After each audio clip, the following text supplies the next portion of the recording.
BJP वाले बहुत troll कर रहे हैं आपको। हम ट्रोल करने दो, वो तो मुझे 20 साल से ट्रोल कर रहे हैं। नहीं, उनका मुझे कोई फर्क नहीं पड़ता। उनका ये कहना है कि 6 साल पहले आपने ट्विटर पर लिखा था, मेरा एक तो 2018 का ट्वीट है। हाँ, 6 साल पहले का, कि मैं कभी पॉलिटिक्स में नहीं आऊंगी, कोई टिकट नहीं लूंगी। मैंने लिखा था।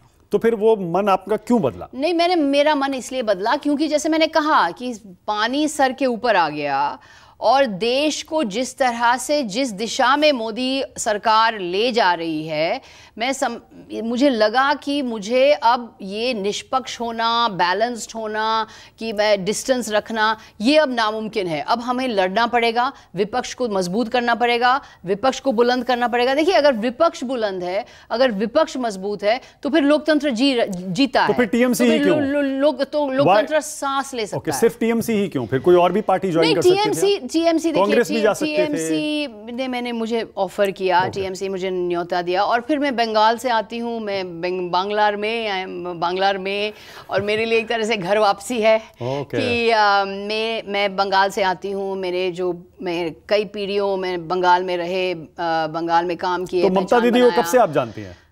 नहीं, ममता दीदी एक बार तो नाराज हुई 12 में, उससे पहले से जानती होंगी आप? मैं बहुत पहले से जानती हूँ ममता दीदी को, बहुत पहले से जानती हूँ। मैं तो 1998 से जानती हूँ। अच्छा, राइट। और जब उन्होंने तृणमूल कांग्रेस शुरू किया। सो 2020 में पहली बार उन्होंने आपको ऑफर किया?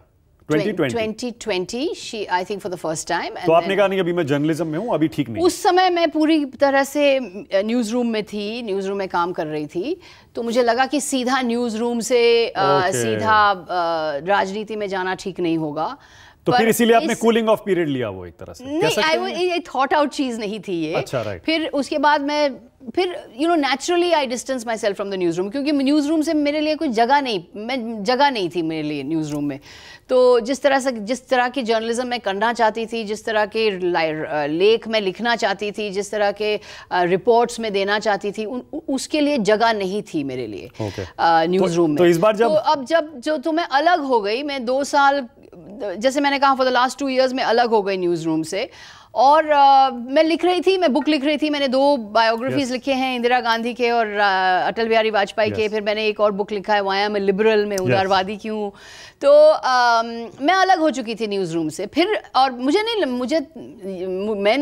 मैंने नहीं सोचा था कि फिर से न्योता आएगा। तो क्या दीदी का फोन आया था? हाँ ना, एक फोन आया। दीदी का आया? डेरेक ओब्रायन जी का आया। अच्छा, क्या बोले? तो एक्चुअली मैं उस समय शादी में थी। तो शादी का वो शोर शराबा, बैंड बाजा हो रहा था, और डायरेक्ट फोन पे थे कि जरूरी चीज है, फोन करो। फिर मैंने फोन किया। फिर the offer was made and मैंने एकदम से हाँ कर दिया, क्योंकि मुझे लगा कि समय सही है। और इस समय हम सभी को, जो नागरिक हैं, जो संविधान को बचाना चाहते हैं, जो लोकतंत्र को बचाना चाहते हैं, उन्हें इस काम में जुड़ना चाहिए। ओके।